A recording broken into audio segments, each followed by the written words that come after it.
Hello friends, this side Thakur साहब। Welcome back to my UK series. So guys, अगर आप India से UK आ चुके हैं एंड आपको ऑलमोस्ट 1 वीक हो गया है या फिर होने वाला है, सो गाइज आपके लिए ये वीडियो बहुत इंपॉर्टेंट है क्योंकि आपको मैं कुछ ऐसी चीजें बताने वाला हूं जो कि आपको प्रायोरिटी बेसिस पे सबसे पहले करना है। सो फर्स्ट जो चीज है गाइज, वो आपको करना है आपका बीआरपी कलेक्ट, क्योंकि आपको पता है कि आप जब वीजा अप्लाई कर देते हो और आपका वीजा आ जाता है सक्सेसफुली, सो आपके पास एक नोटिफिकेशन मैसेज होता है या फिर आपके पास एक शीट होता है जिसपे लिखा होता है कि आपको विद इन 90 डेज आपको अपना बीआरपी कलेक्ट करना होता है पोस्ट ऑफिस से, जो कि यूनिवर्सिटी के नियर बाय होता है। उसमें आपकी यूनिवर्सिटी बिल्कुल हेल्प करती है, इवन की कुछ यूनिवर्सिटीज खुद लेके भी जाती हैं स्टूडेंट्स को और स्टूडेंट्स को गाइड करती है कि कैसे कलेक्ट करना है, पोस्ट ऑफिस कहाँ पर है, आपको लोकेशन सब कुछ वो बता देंगी।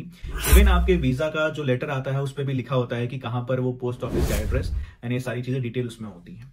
अगर इनकेस अगर किसी को कोई भी इशू होता है तो वो अपने यूनिवर्सिटी के इंफॉर्मेशन सेंटर में जाके बात कर सकता है या फिर अपने एडमिशन टीम से कंसल्ट कर सकता है। सो वो आपकी हेल्प करेंगे बीआरपी क्लिक कर। दूसरी चीज गाइस, आप अगर यूके आ गए हैं और आपके पास अभी तक कोई अकाउंट नहीं है, सो मैं आपको सजेस्ट करूंगा कि as soon as account open कर लें, क्योंकि आपको पार्ट टाइम के टाइम पे या फिर किसी भी चीज के लिए या फिर इंडिया से यूके पैसा ट्रांसफर करना हुआ है, कुछ भी इन केस कोई भी चीज होती है तो आपको बैंक अकाउंट आपके पास होना बहुत जरूरी है। और इवन कि आपको कहीं ना कहीं as a proof of address देने के लिए बैंक अकाउंट बहुत आसानी से, बहुत इजीली प्रूफ आप दे सकते हो एज अ मतलब बैंक अकाउंट अगर आपका यूके में है तो। So guys, there are the many banks, जैसे कि लॉयड्स बैंक हो गया, मॉन्जो हो गया, बार्कलेज हो गया, और भी बहुत सारे बैंक, ICICI यूके हो गया, पीएलई बैंक है ये। सो इन बैंक्स में आप अकाउंट खोल सकते हो और मैं सजेस्ट करूंगा लॉयड्स और मॉन्जो, दे आर द बेस्ट। सो उसमें आप ओपन कर लो अकाउंट, उनका बहुत इजी टू गेट है, आपको इजीली डेबिट कार्ड मिल जाएगा ऑन टाइम और विद इन 1 वीक आपके सारे प्रोसेस हो जाएंगे। उसके बाद गाइज अगर हम चलते हैं तो मैं आपको बताता हूँ एनएचएस, जो कि एनएचएस बहुत इंपॉर्टेंट है। जैसे इंडिया में क्या होता था कि हमें कोई भी चीज, कोई भी इशू होता था तो बेसिकली हमारे पास डॉक्टर्स की हमें अपॉइंटमेंट भी कहीं नहीं लेनी पड़ती थी, हम डायरेक्टली चले जाते थे, हमारे फैमिली डॉक्टर्स भी होते हैं। बट गाइज यहाँ पर ऐसा कुछ भी नहीं है, यहाँ पर एनएचएस है और एनएचएस के लिए आपको अपना जीपी रजिस्टर करना पड़ता है। मतलब आपको बेसिकली आपको सर्जन को रजिस्टर करना पड़ेगा कि हाँ मैं एज आपका पेशेंट हूँ। इस तरीके से आप कंसिडर कर सकते हो कि एक हॉस्पिटल में आप रजिस्टर कराओगे कि आपको जब भी कॉल करना पड़ेगा आप अपने जीपी को कॉल करोगे और अपना जो भी आपको कंसल्ट करना है उससे, जो भी चीजें, जो भी डिसीज हो रही है या फिर कोई भी इमरजेंसी हो गई तो आप वहां कॉल कर सकते हो।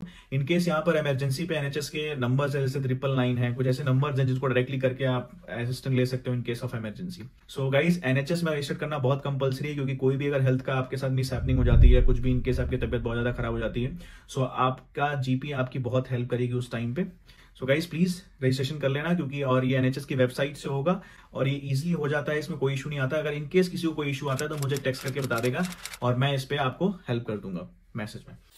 National insurance number, national insurance number basically होता है वर्क के लिए। अगर आप कहीं भी यहाँ पर वर्क करने जाते हो पार्ट टाइम, सो आपको कोड शेयर करना होता है, उनको आपको दिखाना होता है कि आप यहाँ पर एलिजिबल हैं और आपका इंश्योरेंस हो रखा है, बेसिकली इज अ प्रूफ, और इसलिए आपको नेशनल इंश्योरेंस नंबर बहुत जरूरी है। इसके बिना आपको जॉब नहीं मिलेगी, चाहे वो पार्ट टाइम हो चाहे वो फुल टाइम हो, क्योंकि बहुत सारी जो कंपनीज हैं वो नेशनल इंश्योरेंस नंबर मांगती ही है as a priority basis. So guys, आपको प्रूफ करना होता है, आपको देना होता है कि you are eligible here to work. Okay, उसके बाद गाइस अगर मैं बात करूं, अगर इंडिया से यूके आने वाले हो और आपका कोई भी अभी प्लान नहीं है कि मतलब कैब के लिए या फिर कोई बस का कुछ नहीं पता आपको, कैसे बस करेंगे, कैब करेंगे या ट्रेन करेंगे, तो मैं आपको बता देता हूँ।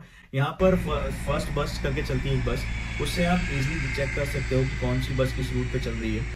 दूसरी चीज गाइस, यहाँ पर ट्रेन है, ट्रेन का आप रेल कार्ड ले सकते हो, यहाँ पर बहुत सारी ट्रेन चलती हैं, आपको चेक करना पड़ेगा, वहां पर शेड्यूल्स होते हैं, आप चेक कर सकते हो। और रेल कार्ड से गाइज ये होता है कि आपको 20-32% डिस्काउंट्स मिल जाता है, मैं सजेस्ट करूंगा कि आप वो बनवा लेना। दूसरी चीज गाइज, आप उबर से आ सकते हो, अगर आप कहीं भी उतरते हो, मैनचेस्टर, लीड्स या फिर बर्मिंघम या लंदन, कहीं भी आपको किसी भी इंडिया में जाना है तो आप उबर कर सकते हो। उबर भी यहाँ पर चीप ही है, यहाँ के हिसाब से सही है, मतलब रेट उबर में। बाकी और कोई और प्राइवेट हायरिंग करते हो आप कैब्स की तो गाइज वो बहुत एक्सपेंसिव हो जाता है, तो मैं आपको नहीं बोलूंगा कि प्राइवेट हायरिंग कर लेना। इन केस ऑफ इमरजेंसी अगर कुछ ऑप्शन नहीं है तो आप कर सकते हो, उसके लिए भी जा सकते हो, क्योंकि आपके लिए टोटली न्यू है तो मैं ये नहीं कहूंगा कि आप वेट करो किसी और चीज के लिए। नहीं, अगर आपको लगता है कि आप किसी प्राइवेट आपसे उबर नहीं हो रहा तो आप प्राइवेट हायरिंग कर लेना, कोई भी प्राइवेट कैब एयरपोर्ट के बाहर आपको मिल जाती हैं, बूथ्स मिल जाते हैं उनके। आई होप कि आपको अगर वीडियो अच्छी लगी हो तो लाइक, सब्सक्राइब, शेयर जरूर करना। मिलते हैं नेक्स्ट वीडियो में, सी यू सून।